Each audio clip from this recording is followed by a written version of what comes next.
క్రీస్తునందు ప్రియమైనటువంటి దేవుని బిడ్డలందరికీ క్రీస్తు రక్తంలో కడగబడితేనే దేవుణ్ణి ఆత్మతో సత్యముతో ఆరాధించడానికి వచ్చిన మీ అందరికి కూడా యేసుక్రీస్తు నామములో మీకు శుభములు తెలియజేస్తున్నా. రోమిలకు రాసిన పత్రిక 14వ అధ్యాయం 17వ వచనంలో దేవుని రాజ్యము భోజనము పానము కాదు గాని నీతియు సమాధానమును పరిశుద్ధాత్మ యందలి ఆనందమునై ఉన్నది. దేవుని రాజ్యము భోజనము పానము కాదు. భౌతిక సంబంధ రాజ్యాలలో ఈ భోజనము పానము ఆనందాలు కనిపిస్తాయి. అయితే దేవుని రాజ్యం అనగా ప్రభు సంఘములో భోజనము పానము కాదన్న సత్యాన్ని జ్ఞాపకం చేస్తున్నాడు. దేవుని రాజ్యం అనగా ప్రభు సంఘం అనగా ఏంటంటే నీతియుక్తమైన వాతావరణం ఎక్కడ ఉండాలంటే ప్రభు సంఘంలో ఉండాలి. అదే ప్రభు సంఘము, అదే దేవుని రాజ్యము. సమాధానము, దేవుని రాజ్యం అంటే ఏంటంటే సమాధానము అనగా సమాధానంతో కూడినట్టు వాతావరణం ఉండాలి. అదే దేవుని రాజ్యము. ఈ రెండు సంగతులు మనం ధ్యానించాం. ఈ మూడవ సంగతి, దేవుని రాజ్యం అంటే పరిశుద్ధ ఆత్మ యందలి ఆనందమునై ఉన్నది. దేవుని రాజ్యం అంటే ప్రభు సంఘం అంటే పరిశుద్ధ ఆత్మ యందలి ఆనందం అంటండి. అనగా పరిశుద్ధ ఆత్మ యందు ఆనందించే వాతావరణము, పరిశుద్ధ ఆత్మ యందు ఆనందించే వాతావరణం చాలా క్లియర్గా జ్ఞాపకం చేస్తున్నాడు. ప్రభు సంఘం అంటే దేవుని రాజ్యం అంటే ఏంటంటే ఎలాంటి వాతావరణం ఉండాలంటే పరిశుద్ధ ఆత్మయందు ఆనందించే వాతావరణం. అంటే ఆత్మయందు ఆనందించే వాతావరణం, ఆత్మయందు ఆనందించే వాతావరణం. లోకంలో మనం చూస్తున్నా, లోకంలో చాలా సంగతులు మనం చూస్తున్నా. పరిశుద్ధ ఆత్మయందు ఆనందించడం అంటే గలిబిలి చూస్తున్నా, అరుపులు కేకలు చూస్తున్నా, రకరకాల భాషలు మనం చూస్తున్నా. అయితే పరిశుద్ధాత్మ దేవుడు ఏం చెప్తున్నాడంటే పరిశుద్ధాత్మ అల్లరికి కర్త కాదు. ఆత్మయందు ఆనందించడం ఎలా? దేవుని రాజ్యంలో ఆత్మయందు ఆనందించడం, పరిశుద్ధాత్మ యందలి ఆనందం ఎలా అని మనం లేఖనాల్లో జాగ్రత్తగా జ్ఞాపకం చేసుకున్నట్లయితే చాలా క్లియర్గా దేవుడు జ్ఞాపకం చేస్తారండి. అంతకుముందు ధ్యానించాం. పరిశుద్ధాత్మ గురించి ధ్యానిస్తూ పరిశుద్ధాత్మ దేవుడు మనలో ఎలా పనిచేస్తాడు, పరిశుద్ధాత్మ దేవుడు ఎలా మనలో పనిచేస్తాడు, మనం చాలా సంగతులు నేర్చుకున్నాం. మన హృదయంలో పరిశుద్ధాత్మ దేవుడు నివాసం చేస్తాడు. ఈనాడు పరిశుద్ధాత్మ దేవుడు ఎలా పనిచేస్తాడు అంటే మన హృదయంలో పరిశుద్ధాత్మ దేవుడు నివాసం చేస్తాడు. నేను వివరించట్లేదు, జ్ఞాపకం చేస్తున్నా. మొదటి అంశం అండి. రెండవదిగా పరిశుద్ధాత్మ దేవుడు మన హృదయంలో ఉండి మనము పరిశుద్ధంగా జీవించడానికి సహాయం చేస్తాడు. పరిశుద్ధాత్మ దేవుడు మనలో ఉండి మనలో నివసిస్తాడు. రెండవదిగా మనలో ఉండి మనం పరిశుద్ధంగా జీవించడానికి వాక్యం ద్వారా మనకు సహాయం చేస్తాడు. ఏది మంచిది, ఏది చెడ్డది, నువ్వు ఏం చేయొచ్చు, ఏం చేయకూడదు, వాక్యం ద్వారా మనల్ని హెచ్చరిస్తూ, మనల్ని బోధిస్తూ, మనం పరిశుద్ధంగా జీవించడానికి ఆయన ఏం చేస్తారంటే సహాయం చేస్తాడు. మూడవదిగా మన పక్షాన దేవునికి విజ్ఞాపన చేస్తాడు. పరిశుద్ధాత్మ దేవుడు అండి మన పక్షాన అనగా నీ మూలుగు సైతము దేవునికి ఆయన తెలియజేస్తాడు. మూడవ సంగతి అండి. నాలుగవ సంగతి, యేసుక్రీస్తు ప్రభు అని ఒప్పింపజేస్తాడు. నీ నోటితో ఆయన ఒప్పింపజేస్తాడు. మూడవదిగా ఎవరంటే పరిశుద్ధాత్మ దేవుడు. నాలుగవదిగా పాపము గురించి, నీతిని గురించి, తీర్పు గురించి మనకు బోధిస్తూ ఒప్పింపజేస్తాడండి. ఆరవదిగా కృపకు కారణమవుతాడు పరిశుద్ధాత్మ దేవుడు. కృపకు మూలమగు ఆత్మ అని మనం చూస్తాం. కాబట్టి ఈనాడు పరిశుద్ధాత్మ దేవుడు మనకు ఎలా పనిచేస్తాడు అన్నది లేఖనాలు చాలా క్లియర్గా మనకు బోధిస్తున్నాయండి. అయితే సంఘములో ఆత్మ ద్వారా ఎలా మనం ఆనందింపజేస్తాం, ఆత్మ యందు ఎలా ఆనందించాలి, పరిశుద్ధాత్మ యందు మనం ఎలా ఆనందించాలి. దేవుని రాజ్యం అంటే పరిశుద్ధాత్మ యందలి ఆనందము. ఆ ఆనందం ఎలా మనం అనుభవించాలి? దేవుని రాజ్యంలో, ప్రభు సంఘములో ఆయన అల్లరికి కర్త కాదు. ఆయన మనలో ఉండి మనలో నివాసం చేస్తాడు. ఆయన మనల్ని పరిశుద్ధంగా జీవించడానికి సహాయం చేస్తాడు. మన పక్షాన విజ్ఞాపన చేస్తాడు. యేసుక్రీస్తు ప్రభువు అని మనల్ని ఒప్పింపజేస్తాడు. తీర్పు గురించి, పాపము గురించి, నీతిని గురించి మనల్ని ఒప్పింపజేస్తాడు. కృపకు మూలముగా ఆయన కృపకు మూలమైన ఆత్మగా ఉంటాడు. కృపకు మూలం అండి పరిశుద్ధాత్మ. అంతేకాని అల్లరికి కర్త కాదో. అయితే పరిశుద్ధాత్మ యందు మనం ఎలా ఆనందించాలి? ఎలా మనం ఆనందించాలి? లేఖనాల్లో వాక్యంలో గమనించినట్లయితే దేవుని రాజ్యము అనగా ప్రభు సంఘము తనని దేవుణ్ణి ఆరాధన చేయాలి. ఆరాధన చేస్తూ ఆత్మలో ఆనందించాలండి. సమరయ స్త్రీతో క్రీస్తు ప్రభు మాట్లాడుతూ ఏమంటాడంటే, యోహాను సువార్త 4వ అధ్యాయంలో ఒకసారి మనందరూ తీద్దాం.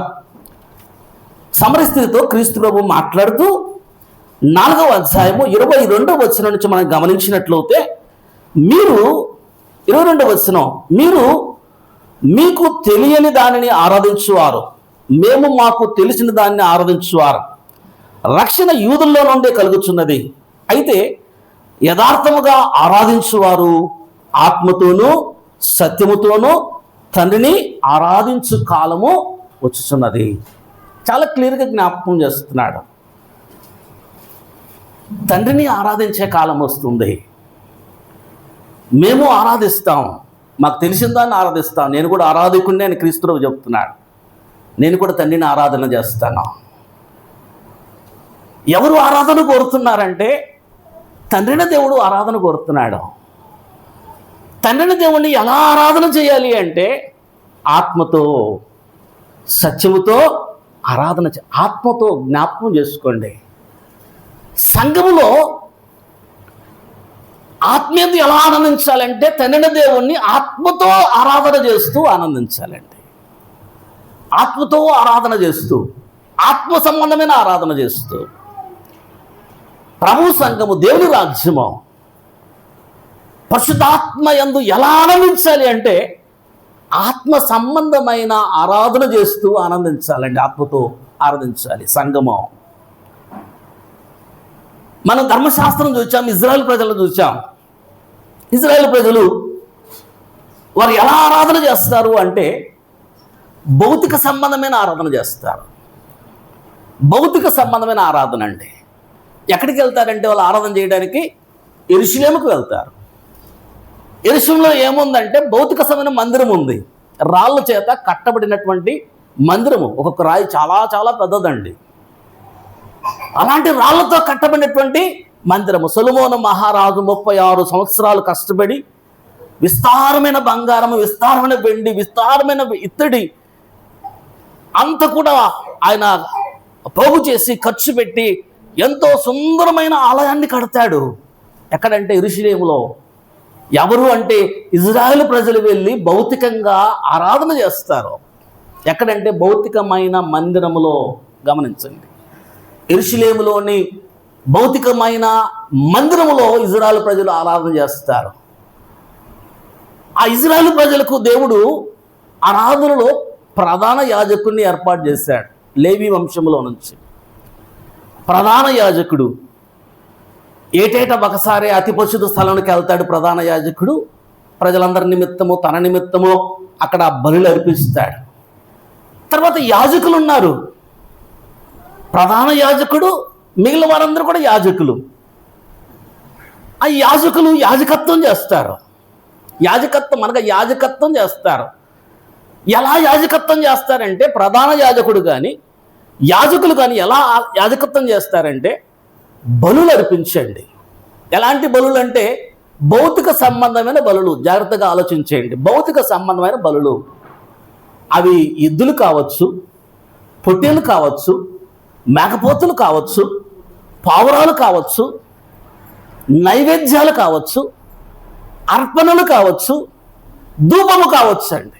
అనగా వీటన్నిటితో ఎవరు ఆరాధన చేస్తారంటే గిన యాజకులు ఉన్నారు, ప్రధాన యాజకుడు ఉన్నాడు, తర్వాత లేవీలందరూ ఉన్నారు. లేవీలందరూ అన్ని పనులు చేస్తారు. మందిరపు యొక్క పనులన్నీ కూడా లేవీలు చేస్తారు, ప్రజలు ఉండరు. వీరందరూ భౌతిక సంబంధమైన బలులు అర్పిస్తూ, ఎడ్లు అర్పిస్తూ సంవత్సరం అంతా పాపాలు చేసి ఒక పొట్టేళ్ళని తీసుకొచ్చి ఎక్కడ తీసుకొస్తారు? యెరూషలేముకి తీసుకొస్తారు. అక్కడ యాజకుల చేతికి అప్పగిస్తే యాజకులు దాన్ని బలి అర్పిస్తారు వీళ్ళ కుటుంబం పక్షాన. అందరితో వీళ్ళు పాపాలన్నీ పోతాయి, మళ్ళీ వీళ్ళు వెళ్ళిపోతారు. అట్లా సంవత్సరానికి 3 సార్లు ప్రతి పురుషుడు యెరూషలేముకి వెళ్ళాలండి. దేవుడిచ్చి నియమించిన కట్టడ ఆజ్ఞ అది. కాబట్టి అలాగా భౌతిక సంబంధమైన ఆరాధన ఇజ్రాయేల్ ప్రజలు చేసేవారు. ఆరాధనలో బలులు ఉన్నాయి. అది సమాధాన బలి కానీ, పాప పరిహారార్థ బలి కానీ, చాలా బలులు ఉన్నాయి. ఒక్కొక్క పాపాన్ని బట్టి దాన్ని బట్టి బలి ఇస్తారండి.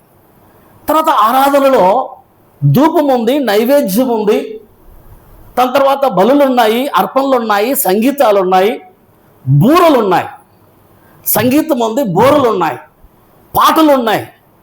వీటన్నిటితో భౌతికమైన మందిరములో భౌతికమైనటువంటి బలులు అర్పిస్తూ భౌతికంగా ఆరాధన చేస్తారు ఇజ్రాయేల్ ప్రజలు. గమనించండి, దేవుడిచ్చిన కట్టడల ఆజ్ఞల ప్రకారం. క్రైస్తవులు ఆత్మతో ఆరాధించేవారు. సంఘము ఆత్మీయంతో ఆనందించటం ఎలా? క్రైస్తవులు ఎలా ఆరాధించాలి? ఎలా ఆత్మతోనూ సత్యముతోనూ ఆరాధన చేయాలి. ఆత్మతో సత్యముతో అనగా ఆత్మ సంబంధమైన ఆరాధన అండి. గమనించండి, ఆత్మ సంబంధమైన. పాత నిబంధనలో భౌతిక సంబంధమైన ఆరాధన, భౌతిక సంబంధమైన మందిరములో. క్రైస్తవ యుగములో క్రొత్త నిబంధనలో ఆత్మ సంబంధమైన ఆరాధన. మందిరం ఏంటి? మందిరం ఏంటి? ఆత్మ సంబంధమైన మందిరము. అదే ప్రభు సంఘం అండి, ఆత్మ సంబంధమైన మందిరం. 1 పేతురు రాసిన పత్రిక 5వ అధ్యాయం, 1 పేతురు రాసిన పత్రిక 2వ అధ్యాయం, క్షమించండి 5వ వచనంలో మనం గమనించినట్లయితే చాలా శ్రేష్టమైన మాట అక్కడ మనం ఇందాక చదువుకున్నా. 2వ అధ్యాయం 1 పేతురు రాసిన పత్రిక 2వ అధ్యాయము 5వ వచనంలో యేసుక్రీస్తు ద్వారా 2:5లో నేను చదువుతున్న ప్రతి మాట జాగ్రత్తగా ఆలకించండి. చూడండి, యేసుక్రీస్తు ద్వారా దేవునికి అనగా తండ్రి అయిన దేవునికి, యేసుక్రీస్తు ద్వారా తండ్రి అయిన దేవునికి అనుకూలమగు ఆత్మ సంబంధమైన బలులు అర్పించడానికి. గమనించండి, ఎలాంటి బలులు అర్పించాలి? ఇజ్రాయేల్ ప్రజలు ఏ బలులు అర్పించేవారు? భౌతిక సంబంధ బలులు అర్పించేవారు. మనం ఎలాంటి బలులు అర్పించాలి? ఆత్మ సంబంధ బలులు అర్పించాలి. ఆత్మ సంబంధ బలులు ఎవరికి అర్పించాలి? తండ్రి అయిన దేవునికి. చాలా క్లియర్గా. ఎవరి ద్వారా? క్రీస్తు ప్రభు ద్వారా తండ్రి అయిన దేవునికి ఆత్మసమైన బలులు అర్పించాలి. చూడండి, బలులు అర్పించుటకు పరిశుద్ధ యాజకులుగా ఉండునట్లు అంటాడు. అనగా మనందరం అంటండి, పాత నిబంధన కాలం ఇజ్రాయేల్ ప్రజల్లో యాజకులు ఎవరంటే ఒక లేవి వంశస్థులు, అహరోను వంశస్థులు, వాళ్ళు మాత్రమే ఉంటారండి. అయితే ఇప్పుడు యాజకులు ఎవరంటే ఎవరైతే క్రీస్తు ప్రభు రక్తంలో కడగబడి ఉంటారో వారందరూ కూడా యాజకులు, దేవుని యాజకులు. యాజకుడు ఏం చేస్తారంటే దేవునికి బలులు అర్పిస్తాడు. యాజకుడు ఏం చేస్తాడు? దేవునికి బలులు అర్పిస్తాడు. మనము యాజకులుగా దేవుడు చేశాడు. క్రీస్తు ప్రభు ద్వారా మనందరం యాజకులు అయ్యాం. మనము తండ్రి దేవునికి ఆత్మసమైన బలులు అర్పించడానికి మనందరూ కూడా యాజకులండి. చూడండి, యాజకులుగా ఉండినట్లు మీరు సజీవమైన రాళ్ల వలె ఉండి. గమనించండి, అనగా ప్రతి క్రైస్తవుడు ఒక రాయి. ఎలాంటి రాయి అంటే జీవించే రాయి, సజీవమైన రాయి. యెరూషలేములో ఉన్నటువంటి రాయి ఏంటంటే భౌతికమైన రాయి. యెరూషలేము మందిరంలో ఉన్నటువంటి రాయి ఏంటంటే భౌతికమైన రాయి. ఇది అనగా ఆత్మ సంబంధమైన మందిరంగా మీరు కట్టబడుతున్నారు అంటున్నాడండి. ఆత్మ సంబంధమైన మందిరంగా మీరు ఈ ఆత్మ సంబంధమైన మందిరంలో ఉన్నటువంటి రాళ్ళు ఎవరంటే మనందరం అండి. నేను ఒక రాయి, మీరందరూ ఎవరైతే ప్రభువు రక్తంలో కడగబడి క్రీస్తుని చేర్చబడతాడో ఒకరికి రాయి. అలాగా ఆత్మ సంబంధమైన మందిరంగా మనము కడుతూనే ఉన్నామండి. అంటే క్రీస్తు రాకడ వరకు ఈ మందిరము కట్టబడతాం. ఒక్కొక్క ఆత్మ సంబంధమైన అనగా రాయి అనగా ఒక్కొక్కరు చేర్చబడతా ఉంటారు, మందిరము కట్టబడతా ఉంటారు. కాబట్టి మనము ఆత్మ సంబంధమైన ఆరాధన, ఆత్మ సంబంధమైన బలి, ఆత్మ సంబంధమైనటువంటి మందిరము. గమనించండి, ఆ మందిరమే సంఘము. జీవంగల దేవుని మందిరం అనగా జీవంగల దేవుని సంఘం. కాబట్టి సంఘం అంతా అంటే ఈ భౌతికమైనటువంటి మందిరం కాదండి, మనందరం కలిసి దేవుని ఇల్లు, దేవుని మందిరం మనందరము. ఒక్కొక్క రాయి, జేమ్స్ గారు ఒక రాయి, పేతురు గారు ఒక రాయి అనగా ఒక్కొక్క రాయి ప్రేమ అనే కీలు చేత అతకబడి అంటాడు. ప్రేమ అనే కీలు చేత అనగా సిమెంట్ చేత అతకబడింది ఎట్లనో అట్లాగా ఒకరి మధ్య ఒకరు ప్రేమతో అతకబడి ఒక ఆత్మ సంబంధమైన మందిరముగా అనగా సంఘముగా మనందరం కూడా కట్టబడుతున్నాం. ఇదే ప్రభువు రాజ్యం, ఇదే ఆత్మసైన మందిరము. కాబట్టి ఆత్మ సంబంధమైన మందిరములో మనందరం కూడా ఆత్మ సంబంధమైన బలులు అర్పించాలి. ఎవరికి అర్పించాలంటే తండ్రి అయిన దేవునికి అర్పించాలి. ఎవరి ద్వారా అర్పించాలంటే క్రీస్తు ప్రభు ద్వారా అర్పించాలి. కిందనే గమనించండి, మీరు 9వ వచనంలో చీకట్లో నుండి ఆశ్చర్యకరమైన వెలుగులోకి మేము పిలిచిన వాని గుణార్థం ప్రచురము చేయు నిమిత్తము ఏర్పరచబడిన వంశమును అనగా క్రైస్తవుల గురించి చెబుతూ ఏర్పడిన వంశం రాజులైన యాజక సమూహమును అంటాడు. క్రైస్తవులందరూ ఎవరంటే రాజులైన యాజకులు, పరిశుద్ధ జనము అంటాడు. అనగా మనందరం ఎవరంటే యాజకులు ఏం చేస్తారంటే బలులు అర్పిస్తారు. మనం ఎలాంటి బలులు అర్పించాలంటే ఆత్మ సంబంధమైన బలులు అర్పించాలి. ఆరాధనలో తండ్రి దేవునికి ఆత్మ సంబంధమైన బలులు అర్పించాలి. చూడండి, ఇంకొక మంచి మాట గమనించినట్లయితే ప్రకటన గ్రంథము 1వ అధ్యాయం 6వ వచనంలో మనలను చూడండి, ఆరో వచనంలో లాస్ట్ లైన్లో మనం చూస్తాం, మనలను తన తండ్రి యగు దేవునికి ఒక రాజ్యముగాను యాజకులుగాను చేశాను. అనగా ప్రతి క్రైస్తవుడు తండ్రి అయిన దేవునికి ఎవరంటే ఒక రాజ్యము, ఒక యాజకుడు. యాజకత్వం చేసేవాడు పాత నిబంధనలో ఎలాగా యాజకత్వం చేస్తారో యాజకులు బలులు అర్పిస్తూ యాజకత్వం చేస్తారో అలాగా క్రొత్త నిబంధనలో ఆత్మసైన మందిరము, ఆ మందిరము సజీవమైన రాళ్ళ చేత కట్టబడి తండ్రి దేవునికి ఆత్మసైన బలులు అర్పించాలి క్రీస్తు ప్రభు ద్వారా. కాబట్టి దేవుడు మనందరినీ ఒక యాజకులుగా చేశాడు. ప్రకటన గ్రంథము 5వ అధ్యాయం ఒకసారి చూద్దాం. 5వ అధ్యాయం ప్రకటన గ్రంథం 5వ అధ్యాయం 9-10 వచనాలు గమనిస్తే, ఆ పెద్దలు నీవు ఆ గ్రంథము తీసుకొని దాన్ని విప్పుటకు యోగ్యుడవు, నీవు వధింపబడిన వాడవై నీ రక్తమిచ్చి, చూడండి, నీ రక్తమిచ్చి ప్రతి వంశములోను ఆ భాషలు మాట్లాడే వారిలోను ప్రతి జనములోను దేవుని కొరకు అనగా తండ్రి అయిన దేవుని కొరకు మనుషులను అనగా రక్తం పెట్టి కొని ఆ తండ్రి అయిన దేవునికి వారిని ఒక రాజ్యముగాను యాజకులుగాను చేసి, అనగా క్రీస్తు ప్రభు రక్తములో కడగబడిన వారందరూ ఎవరంటే యాజకులు. ఈ యాజకులు ఎక్కడ యాజకత్వం చేయాలంటే ఆత్మసైన మందిరములో. ఎలా ఆరాధన, ఎలాంటి బలులు అర్పించాలంటే ఆత్మసైన బలులు అర్పించాలి. ఎవరికంటే తండ్రి దేవునికి. గమనించండి. కాబట్టి ప్రియ దేవుని బిడ్డలారా,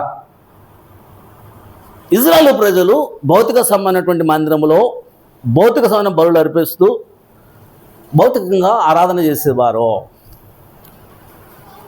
క్రైస్తవులు ఆత్మసంబంధ బలులలో ఆత్మసంబంధ మందిరములో యాజకులుగా ఆత్మ సంబంధమైన బలులు తండ్రి దేవునికి మనం అర్పించాలి. అదే అలాగా ఆత్మ సంబంధమైనటువంటి ఆరాధన మనం చేయాలి. అది భౌతిక సంబంధమైన ఆరాధన. మనము ఆత్మ సంబంధమైన ఆరాధన మనం చేయాలండి. మనందరికి కూడా అండి ఆత్మ సంబంధమైన ఆరాధన చేయాలి. ఆత్మ సంబంధమైన ఆరాధనలో ఆత్మ సంబంధమైనటువంటి బలులు ఏంటి అని ఆలోచన చేస్తే, మనందరం ఇప్పుడు దేవుని రాజ్యంలో ఉన్నాం. ఆత్మేందు మనందరం పరిశుద్ధ ఆత్మేందులు దేవుని రాజ్యం అంటే ఆనందమై ఉన్నదంటాడు. ఎలా ఆత్మేందు ఆనందించాలి అంటే ఆత్మ సంబంధమైన ఆరాధన మనం చేస్తూ, ఆత్మతో సత్యంతో ఆయన్ని ఆరాధన చేస్తూ ఆత్మ సంబంధ బలులు తండ్రి దేవునికి మనము అర్పించాలి. ఆ బలులు గమనించినట్లయితే 1 కొరింథీయులకు రాసిన పత్రిక, సంఘములో, ప్రభు సంఘములో, దేవుని రాజ్యములో అంటే భోజనం పానము కాదు, నీతి, సమాధానం, పరిశుద్ధాత్మ యందలి ఆనందము, అనగా పరిశుద్ధాత్మ యందలి ఆనందాన్ని మనము ప్రభు సంఘములో ఎలా ఆనందించాలన్న సత్యాన్ని దేవుడు మనందరికి జ్ఞాపకం చేస్తాం. 1 కొరింథీయులకు రాసిన పత్రిక 14వ అధ్యాయము 15వ వచనం.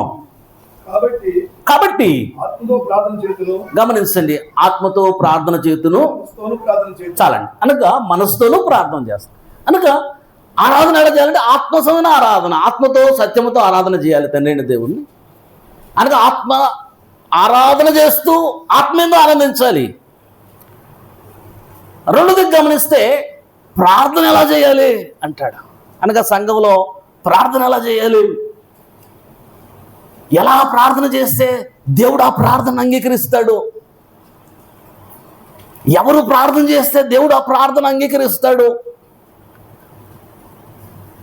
చాలా క్లియర్గా. అనగా మనందరము యాజకులము, ప్రభు రక్తంలో కడగబడినాం కాబట్టి మనందరం యాజకులము. మనందరం ఆత్మసేన బలి అర్పించాలి. ఎక్కడంటే దేవుని రాజ్యంలో, ప్రభు సంఘములో. ఆ బలి ఏంటి అంటే మొదటిది ఏమంటాడంటే కదా, ఆత్మతో ప్రార్థన చేస్తాను, మనసుతోనూ ప్రార్థన చేస్తాను.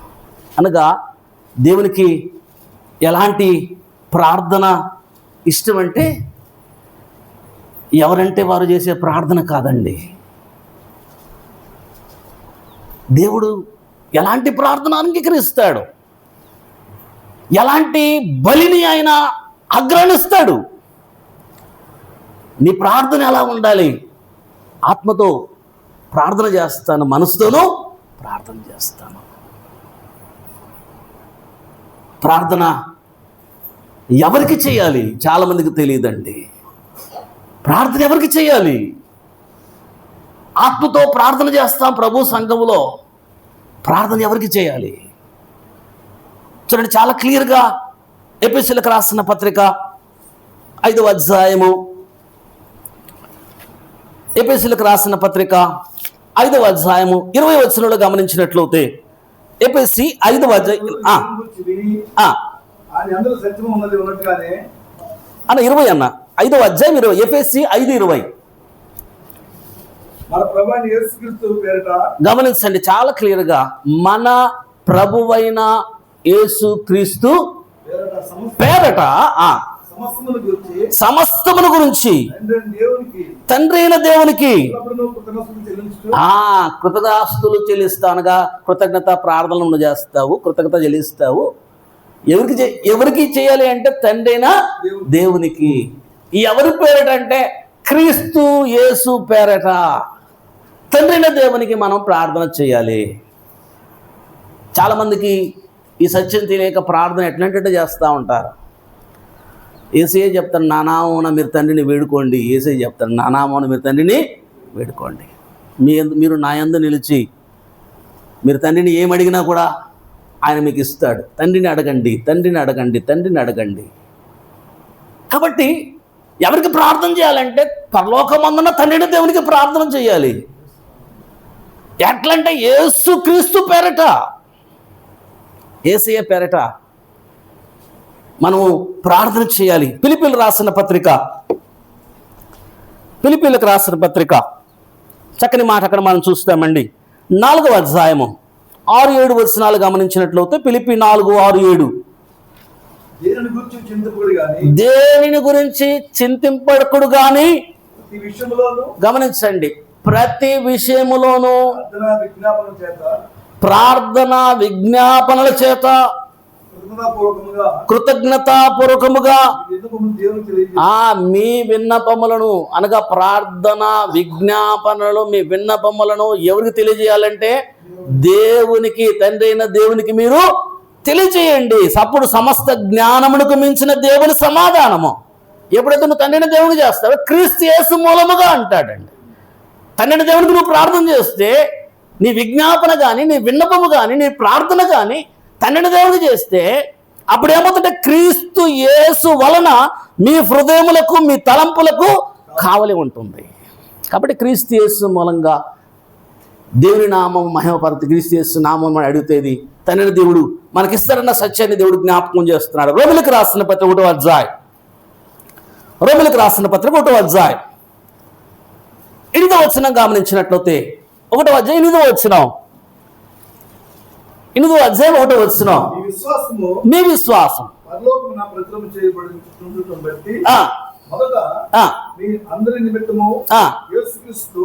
గమనించండి, యేసు క్రీస్తు ద్వారా మా దేవునికి అంటాడండి. ఎలాగంటే తండ్రి దేవునికి యేసుక్రీస్తు, అపోస్తలుడైన పౌలు ఎలా కృతజ్ఞతలు చెల్లిస్తున్నాడంటే యేసుక్రీస్తు ద్వారా తండ్రి దేవునికి కృతజ్ఞతలు చెల్లిస్తున్నారు. మనం కూడా అలాగా యేసుక్రీస్తు పేరట తండ్రి దేవుణ్ణి అడగాలని అపోస్తల బోధ ద్వారా దేవుడు మనందరినీ హెచ్చరిక చేస్తున్నాడు. చాలా మందికి ఏంటంటే ఒక మాట, చాలా మందికి ఒక మాట, ఆ మాట ఏం చేస్తుందంటే ఆ మాట అనగా ఇట్లా అపోస్తల బోధ ద్వారా దేవుడు తండ్రి దేవుడిని మీరు అడగండి క్రీస్తు నామమున. అంతేకాకుండా ఎపిసిల్ రాసిన పత్రిక కూడా చూడండి, ఒక మాట చూద్దాం. ఎపిసిల్ రాసిన పత్రిక 3వ అధ్యాయము, ఎపిసి 3వ అధ్యాయము 20-21 వచనాలు గమనిస్తే అక్కడ కూడా చక్కని మాట మనం చూస్తాం. మనలో అడుగు వాటికంటేను ఊహించు వాటికంటేను అత్యధికము గల శక్తి గల దేవునికి గమనించండి. అనగా నువ్వు అడిగితే అత్యధికంగా ఇచ్చేది ఎవరంటే తండ్రి దేవుడు అండి. అనగా అడుగు వాటిని కంటే ఊహించు వాటి అత్యధికంగా చేయగల శక్తి గల దేవుడు ఎవరంటే తండ్రి దేవుడు. ఆయన యేసుక్రీస్తు మూలముగా సంఘములలో తరతరములు మహిమ సదాకాలం మహిమ కలుగును గాక అంటాడండి. కాబట్టి క్రీస్తు యేసు మూలముగా తండ్రి దేవునికి సదాకాలం మహిమ వస్తుందండి. మనము అడిగిన దానికన్నా అత్యధికంగా ఇవ్వగలిగిన శక్తి ఎవరంటే తండ్రి దేవుడు. కాబట్టి తండ్రి దేవుణ్ణి మనము అడగాలి. పరలోకమందున్న తండ్రి అని మేము ప్రార్థన చేస్తాం. కాబట్టి తండ్రి దేవుణ్ణి మనం ప్రార్థన ఆత్మతో మనం ప్రార్థన చేయటం. దేవుని రాజ్యం అంటే పరిశుద్ధాత్మ అందరి ఆనందం, ఆత్మశక్తిని బలి ఆరాధనలో. అదేంటంటే తండ్రి దేవుణ్ణి మనం అడగడం. చాలామందికి ఈ మాట చాలామంది చూపిస్తారు. యోహాను సువార్త ఒకసారి చూద్దాం, 14వ అధ్యాయం. యోహాను సువార్త 14వ అధ్యాయం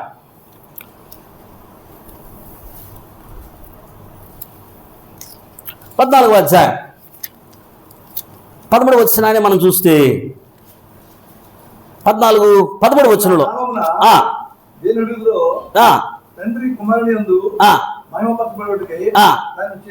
మీరు నా నామమున దేనిని అడుగుదురో తండ్రి కుమారుని యందు మహిమపరచుటకై, దాని అనగా మీరు క్రీస్తు నా నామములో మీరు తండ్రిని అడగండి, కాబట్టి తండ్రి మహిమపరచడానికి ఆయన చేస్తాడని చెబుతూ కింద చూడండి, నా నామమున మీరు నన్నేమి అడిగినను చేతును అంటాడు.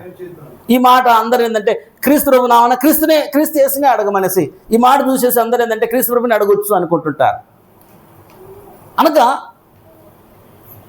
ఆయన జీవించిన కాలంలో శిష్యులతో మాట్లాడుతూ మీరు నన్నే వేడి నేను ఇస్తానంటాడు.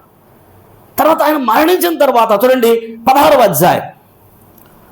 అధ్యాయం అనగా ఆయన మరణించి సమాధి తిరిగి వెళ్ళిపోయిన తర్వాత 23వ వచనం చూడన్న. ఆ దినమున మీరు దేని అనగా నేను వెళ్ళిపోయిన తర్వాత నేను బ్రతికున్నాను కాబట్టి నేను మీతో ఉన్నాను కాబట్టి మీరు నా నామం నన్నేడి నేను ఇస్తాను. అయితే నేను వెళ్ళిన తర్వాత అరుణమై వెళ్ళిన తర్వాత అదిని మీరు నన్ను గురించి ఏమీ అడగరు. గమనించండి, క్రీస్తు ప్రభు వెళ్ళిపోయిన తర్వాత తండ్రిని నా పేరిట మీరు ఏమడిగినను అనుగ్రహించుటకు అనుగ్రహించనని మీతో నిశ్చయముగా చెప్తున్నాను. కాబట్టి ప్రియమైన బిడ్డలారా, క్రీస్తు ప్రభు ఈ లోకంలో ఉన్నప్పుడు ఆయన భౌతికంగా జీవించినప్పుడు శిష్యులతో అంటారు మీరు నా నామమున నా పేరు నన్ను అడిగితే నేను ఇస్తానన్నాడు. అయితే నేను మీకు కనిపించని రోజు ఒకరోజు వస్తుంది, అప్పుడు మీరు ఏం చేయాలంటే నా నామమున మీరు తండ్రిని అడగండి. అప్పుడు నన్ను కాదు అడగాల్సింది, నా నామమున తండ్రిని మీరు అడగండి. కాబట్టి క్రీస్తు ప్రభు ఆహ్వానమై వెళ్ళిపోయాడు. ఆయన తండ్రికి వెళ్ళిపోయాడో మనం ఎవరిని అడగాలంటే, ఎవరిని ప్రార్థన చేయాలంటే తండ్రి దేవునికి ప్రార్థన చేయాలి. ఈ మాట చూపించేసి క్రీస్తు ప్రభువుని అడగొచ్చని చాలామంది అంటారు. క్రీస్తు ప్రభువు ఉన్నప్పుడు అలా జరిగిందని. క్రీస్తు ప్రభువు వెళ్ళిపోయిన తర్వాత, ఆరోహణమైన తర్వాత ఆయన చెప్పిన మాట ఏంటంటే, నేను ఉండను, ఆ దినమును నేను మీకు కనిపించను. అయితే అప్పుడు మీరు ఏం చేస్తారో తండ్రిని వేడుకోండి, నా నామాన్ని మీరు తండ్రిని వేడుకోండి, అప్పుడు ఆయన మీకు ఇస్తానని వాక్యం ద్వారా ప్రభు మనందరూ కూడా హెచ్చరిక చేస్తున్నాడు. కాబట్టి ఆత్మసైన బలి ప్రభు సంఘంలో మనం అర్పించాలి. ఆత్మతో ప్రార్థన చేయాలి, మనసుతో ప్రార్థన చేయాలి. ఎవరికి ప్రార్థన చేయాలంటే తండ్రిని దేవునికి ప్రార్థన చేయాలి. క్రీస్తు యేసు పేరట తండ్రిని మనం అడగాలి. చాలా క్లియర్గా లేఖనాలు అపోస్తల బోధ ద్వారా క్రైస్తవులకు దేవుడు మనందరికీ కూడా హెచ్చరిక చేస్తున్నాడు. అయితే ఎవరు ప్రార్థన చేయాలి? ఎవరు ప్రార్థన చేస్తే దేవుడు వింటాడు? ఎవరు ప్రార్థన చేయాలి అనగా ప్రభు సంఘంలో, దేవుని రాజ్యంలో ఎవరు ప్రార్థన చేయాలి అని లేఖనాల్లో గమనించినట్లయితే సంఘం అండి. సంఘం అంటే క్రీస్తు ప్రభు రక్తములో కడగబడిన వారు, రాజులైన యాజక సమూహము. ఎవరు బలి అర్పించాలంటే ఎవరంటే వారు అర్పించకూడదండి, యాజకులు బలి అర్పించాలి. యాజకులు బలి అర్పించాలి. క్రీస్తు ప్రభు రక్తంలో కడగబడినవాడు యాజక సమూహము. ఆయన సొత్తైన ప్రజలు, ఆత్మసైన మందిరంగా కట్టబడుతున్నాడు. కాబట్టి ఈ యాజకుడు ఏం చేయాలంటే ప్రార్థనను ఆత్మతో ప్రార్థన చేయాలి.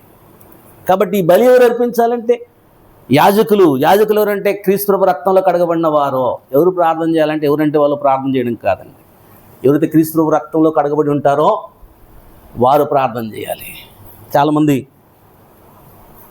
ప్రభు రక్తంలో కడగబడకుండా, క్రైస్తవులు కాకుండా ప్రార్థన చేస్తూ ఉంటారు. అయితే వాళ్ళు యాజకులు కాలేదు. వాళ్ళు ఎప్పుడు యాజకుడు అవుతాడంటే బలి అర్పించడానికి బాప్తిసం తీసుకొని క్రీస్తు ప్రభువులోకి చేర్చబడినప్పుడు యాజకుడు అవుతాడు. అప్పుడు అతను బలి అర్పించడానికి యోగ్యుడు. యాజకుడు అయిన తర్వాత బలి అర్పించాలి. ప్రభు సంఘములో ఉన్నవారు ప్రార్థన చేయాలి.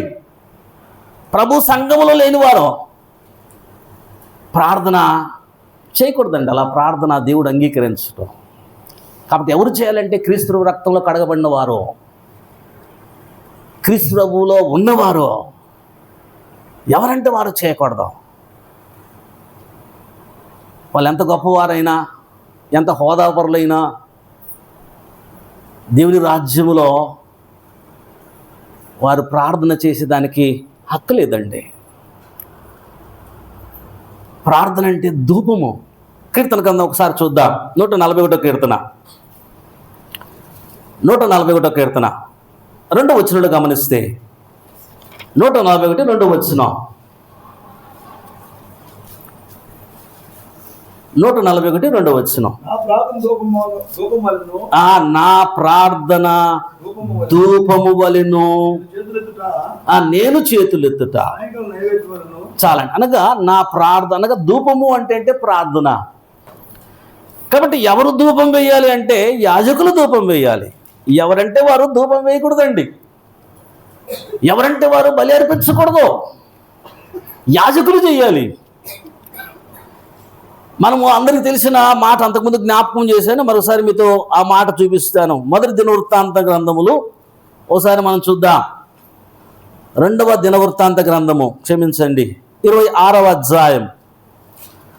2వ దినవృత్తాంత గ్రంథము 26వ అధ్యాయం, 26వ అధ్యాయం 16 నుంచి మనం గమనించినట్లయితే, అయితే ఉజ్జియా రాజు అండి, అతడు స్థిరపడిన తరువాత అతడు మనస్సును, అనగా ఉజ్జియా రాజు మనస్సున గర్వించి చెడిపోయాను. అతడు ధూపపీఠం మీద ధూపం వేయుటకై, అనగా రాజు ఈయన ఉజ్జియా రాజు అండి, ధూపపీఠం మీద ధూపం వేయడానికి ఈయన యెహోవా మందిరానికి వచ్చాడు. మందిరంలో ధూపం ఎవరు వేయాలంటే యాజకులు వేయాలి. ధూపం వేసే పని ఎవరిదంటే యాజకులదండి.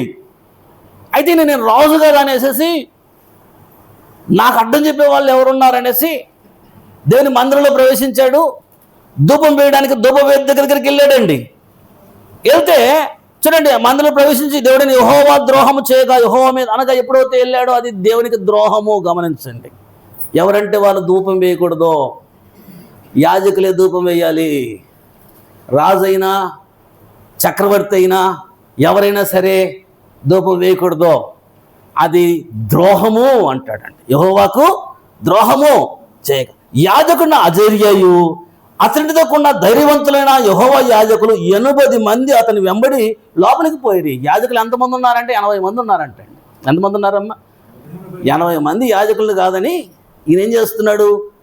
గర్వించి నేను రాజును కదా అని గర్వించి దేవుని మందిరంలోకి వెళ్ళాడు ధూపం వేయడానికి. అప్పుడు వారు 80 మంది ఏం చేశారంటే, వారు రాజుని ఉజ్జియాను ఎదిరించి, ఆ యాజకులందరూ ఏం చేస్తున్నారంటే ఆ రాజును ఎదిరించి, ఉజ్జియా యెహోవాకు ధూపం వేయుటకై ప్రతిష్ఠించబడిన అహరోను వంశస్థుడైన యాజకుల పనే కానీ నీ పని కాదు అంటాడు. ధూపం వేయడము ప్రతిష్ఠించబడినటువంటి అహరోను వంశస్థుల పని, యాజకుల పని. నువ్వు రాజు అవ్వచ్చు, ఇది యెహోవాకు ద్రోహము, అది నీ పని కాదు అని 80 మంది యాజకులు ఆయన్ని హెచ్చరిస్తే ఏం చేస్తున్నాడంటే, పరిశుద్ధ స్థలం నుండి బయటకు పోమ్మో, నీవు ద్రోహం చేసి ఉన్నావు, దేవుడిని యెహోవా సన్నిధి నీకు ఘనత కలగజేయదని చెప్పగా ఉజ్జియా ధూపం వేయుటకు ధూపార్తిని చేతబట్టుకొని రౌద్రుడై యాజకుల మీద కోపం చూపాను. 80 మంది యాజకులు చెప్పినా కూడా వినకుండా కోపంతో రౌద్రుడై వీళ్ళ మీద కోపం గచ్చుకొని ధూపం వేయడానికి లోపలికి వెళ్ళాడంటే అండి. లోపలికి వెళ్తే చూడండి, ఉజ్జియా ధూపం వేయటకు ధూపార్తిని చేతబట్టుకు రౌద్రుడై యాజకుల మీద కోపం యెహోవా మందిరంలో ధూపము పీఠం ప్రక్కన అతను ఉండగా యాజకులు చూస్తూనే ఉన్నప్పుడు అతని నొసట కుష్ఠము పుట్టెను. ఏమొచ్చిందంటే అప్పటికప్పుడే నొసటి మీద కుష్ఠరోగం పుట్టిందండి. అనగా ధూపం వేయడం ఎవరి పని అంటే యాజకుల పని. అయ్యా నీ పని కాదు, అది నువ్వు వేయకూడదు, దేవుడు నీకు ఆజ్ఞాపించలేదు, అది యాజకుల పని అని ఎంతమంది చెప్పారంటే అండి, 80 మంది యాజకులు చెప్తే విన్నాడా? విన్నాడా? వినలేదండి. నేను రాజుని కోపగించుకొని గర్వించాడు. వెంటనే దేవుని యొక్క కోపం అతని మీదకి వచ్చి కుష్ఠు ఇక్కడి నుంచి పుట్టి కుష్ఠరోగం అండి, నొసట కుష్ఠరోగం పుట్టేస్తుంది. ప్రియమైన బిడ్డలారా, కనుక ఎందుకు జ్ఞాపకం చేస్తానంటే చాలామంది దేవుని వాక్యాన్ని అశ్రద్ధ చేస్తున్నారు. పరిశుద్ధాత్మ దేవుడు అపోస్తల బోధ ద్వారా ప్రార్థన చేయడం ఎవరి పని అని చెప్తున్నాడు. ఎవరు ప్రార్థన చేయాలి? ఎవరు ధూపం వేయాలి? ఎంతమంది చెప్పినా చాలామంది వినరండి. దేవుని సేవకులు ఎన్నిసార్లు చెప్తారు, అయ్యా మీరు ఆదివారం పెందలకనే రావాలి, ఎన్నిసార్లు చెప్తారండి దేవుని సేవకులు. వినరు. చాలామందిని గమనించండి, దేవుని వాక్యానికి విధేయత చూపించరు. దేవుడు యాజకుల ద్వారా అనగా దేవుని సువార్తికుల ద్వారా వాక్యం ద్వారా హెచ్చరిస్తాడు. నువ్వు మార్చుకోకపోతే దేవుడే చర్య తీసుకుంటాడు. 80 మంది చెప్పినప్పటికీ వినలేదండి ఉజ్జియా రాజు అంటే. అయ్యా నీ పని కాదయ్యాదంటే, ప్రార్థన చేయడం నీ పని కాదు. ప్రార్థన ఎవరు చేయాలంటే యాజకులు చేయాలి. ప్రభు రక్తంలో కడగబడిన వాడు చేయాలి, ఎవరంటే వారు కాదండి. ప్రభు సంఘములో ఎవరు ప్రార్థన చేయాలి? ఎవరు ఆత్మతో మనసుతో ప్రార్థన చేయాలి? ఎవరంటే వాళ్ళు కాదు. ఎవరంటే వారు ప్రార్థన చేస్తే ఆయన అంగీకరించటండి. ఏమంటాడంటే చూడండి, 1 తిమోతి రాసిన పత్రిక 2వ అధ్యాయం, 1 తిమోతి 2వ అధ్యాయం అందరు తిద్దాం. 1 తిమోతి 2వ అధ్యాయం 8వ వచనం చూస్తే, 1 తిమోతి 2వ అధ్యాయం 8వ వచనం దయచేసి అందరూ చూద్దాం. కావున ప్రతి స్థలమందును పురుషులు కోపమును సంశయమును లేని వారై పవిత్రమైన చేతులెత్తి ఎవరు ప్రార్థన చేయాలంటమ్మా? ఎవరు చేయాలి? అపోస్తుల బోధ ద్వారా దేవుడు ఏమని హెచ్చరిక చేస్తున్నాడు? ఎవరు చేయాలంట? ఏమ్మా చెప్పండి. నేను చెప్పిన మాటలు కాదు, బైబిల్లో ఉన్న మాటలు చెప్పండి. అపోస్తుల బోధ ఎవరు చేయాలి? పురుషులు చేయాలి కదా. ప్రార్థన ఎవరు చేయాలి? సంఘంలోనేనా? ఏమో సంఘంలోనేనా? ఎక్కడ? ప్రతి స్థలమందు పురుషులు పవిత్రమైన చేతులెత్తి కోపము సంశయము అని అనగా పాపము లేని వారు, పాపం అంటని వారు, ప్రభు రక్తంలో కడగబడిన వారు, దేవుని బిడ్డలు, వారు ఈ బలి అర్పించాలండి. ఈ యాజకుడు బలి అర్పించాలి. ఎవరంటే వాళ్ళు కాదు. దేవుని వాక్యం ఇలా చెబుతుంది అని మనం చాలాసార్లు హెచ్చరిక చేస్తున్నాం. దేవుడు సెలవు ఇవ్వలేదు. స్త్రీలకు సంఘములో దేవుడు సెలవు ఇవ్వలేదు. బోధించటకు వారికి సెలవు లేదు. ఎవరు చెప్తున్నారంటే పరిశుద్ధాత్మ దేవుడు జ్ఞాపకం చేస్తున్నాడండి. అయినా ఉజ్జయలాగా ఏం చేస్తున్నారంటే దేవుడు వద్దని చెప్పినా కూడా చేస్తూ ఉన్నారండి. దేవుడు సంఘ క్షేమాభివృద్ధి కొరకు అపోస్తులను, ప్రవక్తలను, సువార్థికులను, కాపరులను నియమించాడండి. సువార్థికు రాలిని కాదు, కాపరి రాలిని కాదు. స్త్రీలకు దేవుడు సెలవు ఇవ్వలేదండి. అపోస్తులు ఎవరిని స్త్రీలను అపోస్తులుగా ఏర్పాటు చేయలేదు. బోధకురాలు ఎక్కడ బైబిల్లో మనకు కనిపించదు. అది మీ పని కాదు అని చెబుతుంటే పరిశుద్ధాత్మ దేవుడు ఆ పని చేస్తూ ఉంటే దేవుడు ఏదో ఒక రోజు ఉజ్జయాను జ్ఞాపకం చేసుకున్నట్లు చేసుకుంటాడండి. బోధించడం నీ పని కాదమ్మా, నువ్వు ఇంటి నుండి నేర్చుకో. నేను వాక్యం చెబుతుంటే అపోస్తుల బోధ ద్వారా క్రైస్తవులకు హెచ్చరిక చేస్తుంటే ఈరోజు ఉజ్జయాలాగా 80 మంది యాజకులు చెప్పినా వినటువంటి వాడు ఉజ్జయ అండి. బైబిల్ గ్రంథాన్ని పక్కన పెట్టేస్తున్నారు, సమర్థించుకుంటున్నారు. తమకిచ్చిన పాత్రను, తమకిచ్చినటువంటి పనిని వదిలేసేసి వేరే పనులు చేస్తూ ఉన్నారండి. వాక్యం నా మాటలు కాదు, నేను వ్యతిరేకిని కాదు. వాక్యము బైబిల్ గ్రంథం బోధిస్తూ ఉంది. ఏదైనా తోటలో అవ్వకి లీడింగ్ తీసుకొని మోసపోయింది, అలా ప్రభు సంఘంలో జరగకూడదు. క్విక్కితో సాతానుడు మోసం చేస్తాడు, ఆ పని జరగకూడదు. లేఖనాల ద్వారా అపోస్తలుడైన పౌలు జ్ఞాపకం చేస్తూ ఉన్నాడండి. కాబట్టి ఎవరు ప్రార్థన చేయాలి? ప్రతి స్థలమందో పాపము లేని వారు, కోపము లేని వారు, పురుషులు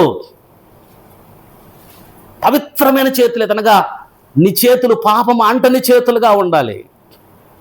పాపము అంటని చేతులు ఎవరంటే వాళ్ళు వచ్చి ప్రార్థన చేస్తారు, బయటంతా పాపం చేసి ఇష్టానుసారంగా జీవించి ఇక్కడికి వచ్చి వారికి ప్రార్థన ఇస్తాం మనం. ఆ ప్రార్థన దేవుడు అంగీకరించడండి. అలాంటి ప్రార్థన కాదు. ఎవరు ప్రార్థన చేయాలి? యాజకులు బలి అర్పించాలి. ఎవరంటే వారు కాదండి. భార్యను తిట్టొచ్చి బూతు మాటలు మాట్లాడొచ్చి అదే పదాలతో ఇక్కడ ప్రార్థన చేస్తే ఆ ప్రార్థన దేవుడు వింటాడా?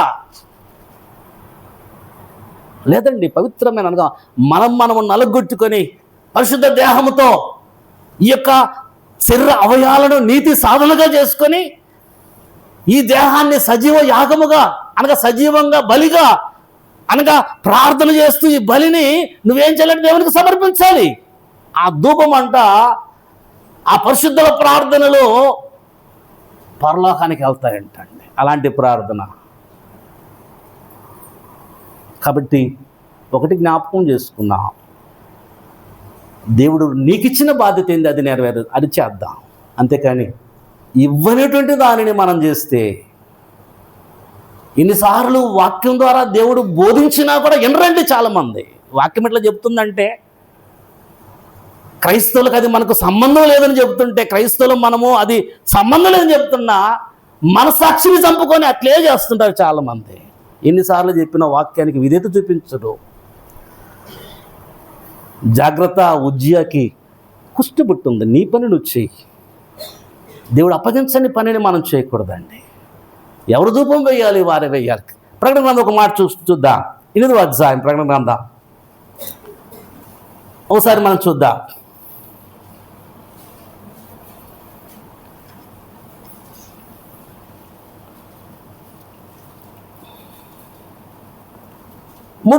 ప్రకటన 8:3-4 వచనాలు. ప్రకటన 8:3-4. మరియు సువర్ణ ధూపార్తి చేత పట్టుకొని ఉన్న బలిపీఠం ఎదుట నిలబడి సువర్ణ బలిపీఠం పైన చూడండి, పరిశుద్ధులందరి ప్రార్థనలు ఎక్కడికి వస్తున్నాయంటే బలిపీఠం దగ్గరికి అండి. సువర్ణ బలిపీఠం దగ్గరికి చదన్న.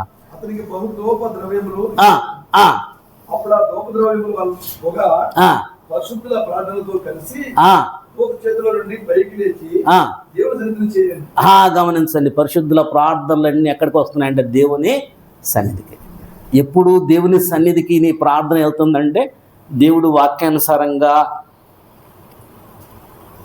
మనం ఎవరైతే ప్రార్థన చేయమన్నారో వారు ప్రార్థన చేస్తూ, ఎవరైతే బలి అర్పించమన్నారో వారు అర్పిస్తూ, పాపం లేనటువంటి చేతులతో ఎవరైతే ప్రార్థన చేస్తారో అలాంటి ప్రార్థనలో పరలోకములో సువర్ణ బలిపీఠం దగ్గర పరిశుద్ధుల ప్రార్థనలు ఎలాగ ధూపం చేరుతుందో ఆ ధూపంలాగా అక్కడికి వెళ్తుందండి. దేవుడు ఆ ప్రార్థనలను అంగీకరిస్తాడు. కనుక ప్రియమైన బిడ్డలారా, దేవుని రాజ్యం అంటే భోజనం పానం కాదు, నీతియు సమాధానం, పరిశుద్ధాత్మీయ అందరి ఆనందం. ప్రభు సంఘములో ఆత్మీయందు ఎలా ఆనందించాలంటే ఆత్మతో ఆరాధన చేస్తూ, ఆత్మసమైన ఆరాధన చేస్తూ, ఆత్మతో ప్రార్థన చేస్తూ, మనసుతో ప్రార్థన చేస్తూ, ఆత్మతో ప్రార్థన చేస్తూ, మనసుతో ప్రార్థన ఆనందించు. మనస్ఫూర్తిగా నువ్వు ఆత్మతో ప్రార్థన చేస్తూ ప్రభు సంఘములో ఆనందించి నీ ప్రార్థనకు దేవుడు ఎందుకు జవాబు ఇవ్వడండి? నీ ప్రార్థన ఎందుకు ఆలకించడు? నీ ప్రార్థన ధూపము ఆ పరలోకానికి ఎందుకు చేరదు? దేవుని వాక్యానుసారంగా నువ్వు ప్రార్థించి ఆత్మతో, మనసుతో, అపవిత్రమైన పెదవులతో కాదండి. అపవిత్రమైన పదాలు పవిత్రంగా మార్చడానికి ఏషియా ఆ పదాలను చేసి అగ్నితో ముడతాడు పవిత్రంగా చేయడానికండి.